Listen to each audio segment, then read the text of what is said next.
Hey everyone, Cathy Zielske here with my very first installment of 10-minute design chats for crafty people. Hi, I'm Cathy. I wanted to welcome you. I'm doing this on Facebook Live because I thought it would be something kind of fun to give a try to. And it's not going to be that slick, and I'm actually just testing this out today. And I want to see if it's showing up on the Facebook. Oh, hi, I'm looking in the wrong camera. All right, so thank you for joining me. My goal with this is simple. I just want to talk about design for 10 minutes. And what I would like to do with those 10 minutes is keep it short, keep it sweet, keep it focused, and hopefully you'll leave with a little bit of design education for either card making or scrapbooking. How does that sound? Okay. I want to talk about card projects today. Scrapbook pages will be coming. Oh, hey, Trisha. Also, just so you know, I will always have coffee, and I'm going to set a timer. So here's how we're going to do it, because this is called 10-minute design chats for crafty people. I don't know if you want to hang out with, we're already going to go over today. So here's what we're going to do. Again, I just want to show you my sign, because now it's reversed.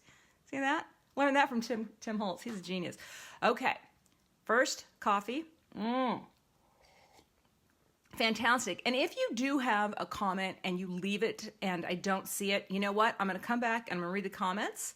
And hello, May. Yeah, this is my series.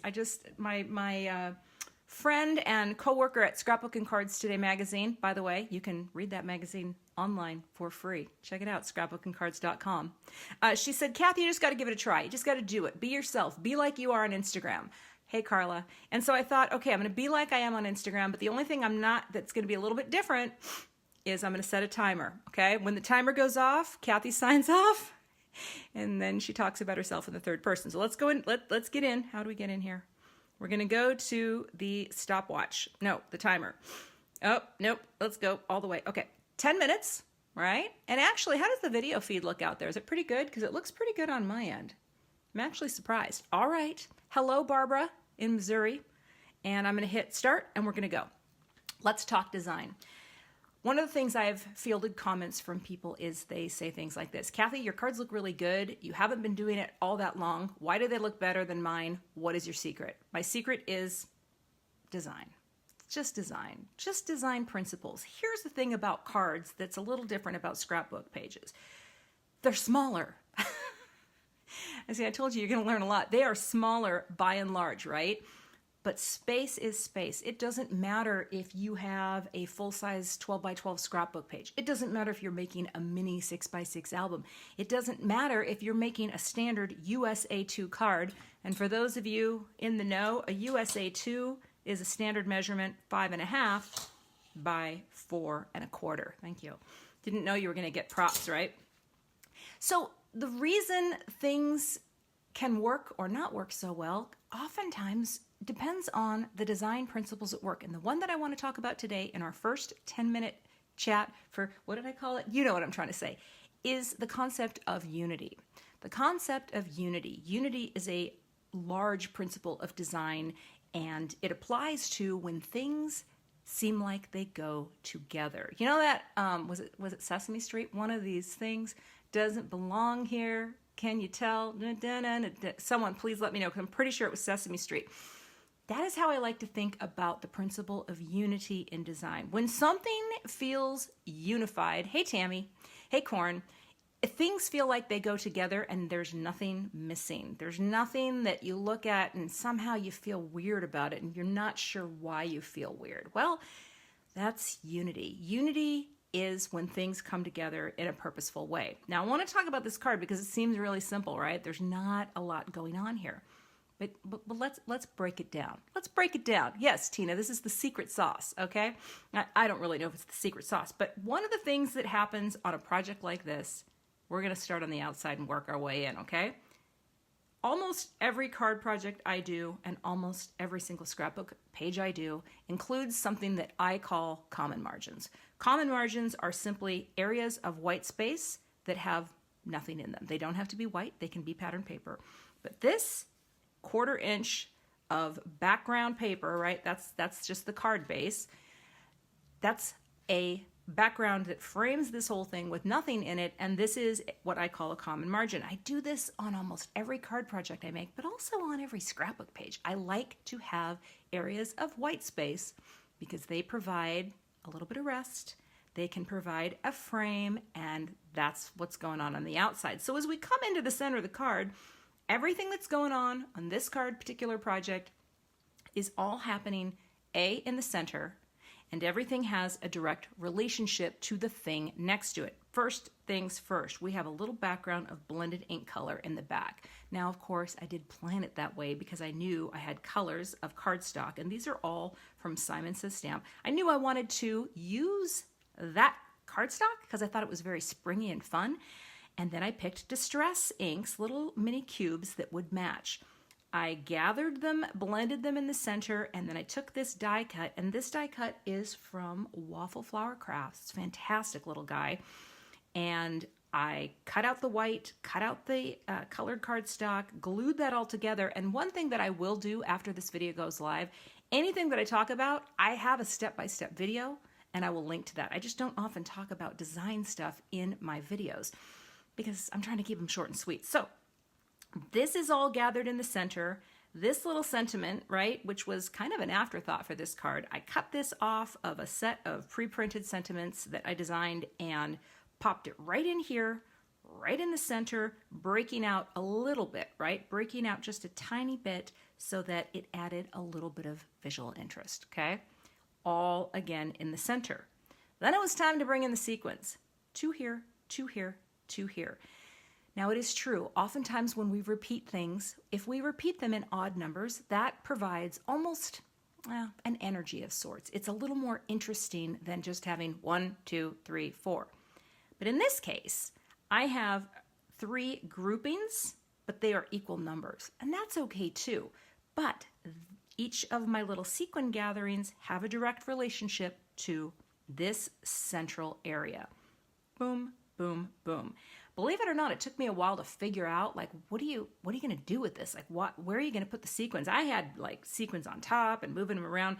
I will say this, someone who is a master card maker and a master sequin placer is my friend Laura Basson, Laura Fedora, who many of you probably know and follow because she's a genius and also a brilliant designer. But each of these things have a relationship to that particular, Does that make sense? So this is a very unified center. Yeah, this is simple, right? I'm not going to do super complicated card projects, but you can kind of see how everything has a purpose in the center of this particular card. Equal spaces on the left and right, equal spaces on the top and bottom. Space utilization, I hate that word, but let's back up. Space usage on anything you're doing is so critical. And unity is the way we tie things together. Now I'm going to bring in a second card because I did 2 cards. This was a 2-for-1. So I had this and then I had some leftovers, okay?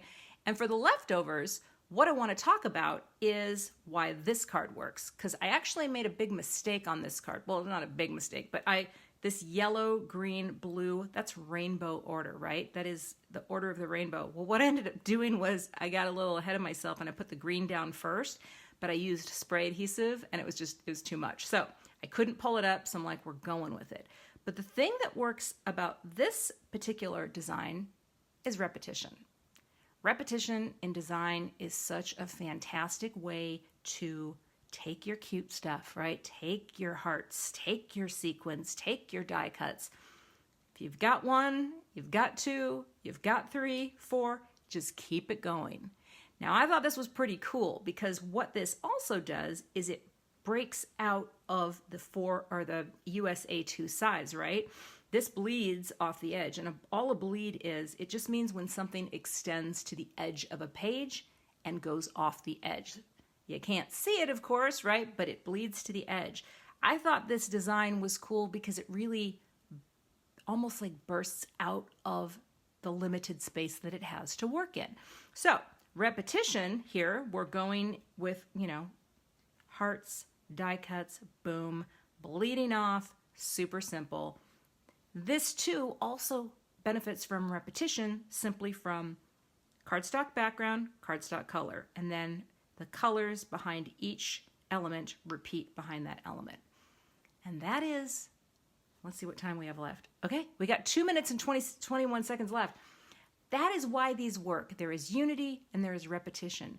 The thing that's so great about design is that it's like a tool. It is like a tool. It is like having a tool. It's like having adhesive. It's like having an X-Acto knife. It's like having your embossing magic pad.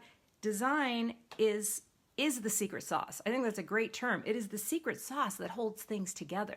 So the other thing that's at work here is color theory. As I mentioned, this works in rainbow order.